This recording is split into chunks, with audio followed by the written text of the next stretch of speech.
Alrighty, welcome back into KCTV5 Plus. We have received several photos and videos of the storm last night. This picture right here on your screen of a reported tornado comes from storm chaser Darren Brunin in Ottawa. You can see the funnel cloud right before a touchdown. And Carolina, we're seeing a lot of different photos like this. I know we showed a few, but this one really catches your eye. Yeah, that one drives it home, right? You can see what's forming right there, and that is that tornado. KCTV5's Gabby Luma has been joining us all morning long. Gabby, you've gone from darkness and kind of seeing just a smidge of the damage that we were seeing there to now broad daylight. And you have been gathering some unbelievable images and sending them back to us.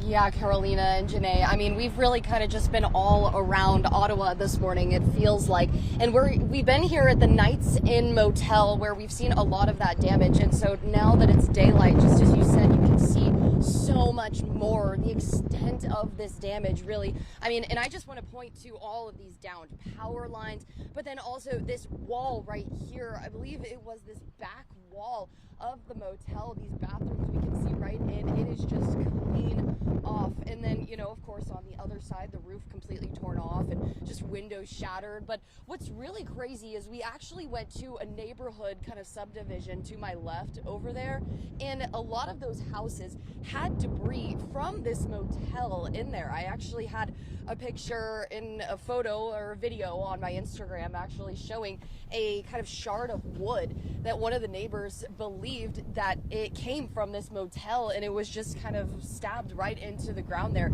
in the yard. And it was really just remarkable to see just how close but little far, you know, just kind of to see how this damage really has traveled throughout this area. Okay, Gabby, just a couple of things for you. One, so what's behind you? Are we basically able to take a look at all these rooms, like side by side? Is that what's going on here? Is that the perspective we've got? Yeah. Yes, pretty much. So my photographer will come kind of this way so you can see it a little bit better. There's just so much debris out here. We're really trying not to step on any nails or anything. But yeah, you guys can see these rooms just one by one. All of them. These are all the bathrooms, so we can see the showers and then the sinks here. And then obviously on this wall that came down now, we can see just like the shards of kind of the windows, but also the mirrors in those bathrooms. So you can kind of just tell that it clearly was all just taken off with that back wall. And Gabby, we can still hear that wind howling on your microphone even right now. Are you able to gauge the houses behind you, behind that field? Does it appear that they're pretty much untouched? So when we actually went back there were a couple of homes that had some roof damage. There was one home, kind of part of really their kind of covered garage shed, that was taken completely off. And then, you know, obviously you see these trees kind of back there as well, but not a lot of the homes sustained like crazy damage. At least it looked like from the outside. I believe a lot of it was mostly like that roof damage. Mm-hmm. It is just so hard to see all of these images. And Gabby, we have touched on it just a little bit. I mean, out of all of the images and videos that we have seen, you are in the area, you're in Ottawa, Kansas, that literally we're seeing the worst images coming out of it. And people are literally picking up the pieces. But I think the most shocking to me, and maybe for you as well, Carolina, was the trampoline now that we're seeing that was wrapped around that pole. Can you tell us a little bit more about your reaction when you first saw that?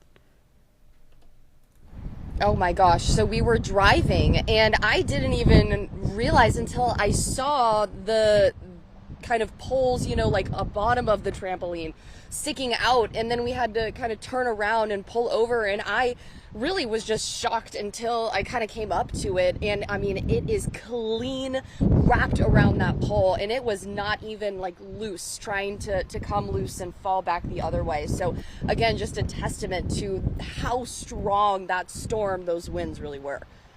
Yeah, I mean, it is clearly going to take a while for the cleanup to happen and for things to get back to. We're actually showing an image here, Gabby, of that trampoline that you were mentioning, and I mean, it is so true. It's wrapped around.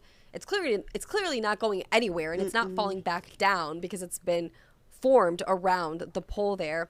I know that there are also, you mentioned here when we first went to you, Gabby, a lot of those downed lines, and I know people are obviously going to be cleaning up.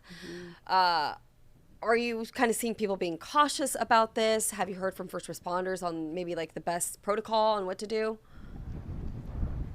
Yeah, so we do know that we heard from the undersheriff last night, and he was being very clear about being cautious, especially just last night, seeing any of that preliminary damage. And of course, it was dark last night, so you couldn't see too much. But this morning, we have seen a lot of linemen and just crews out here working on those power lines. They were out there.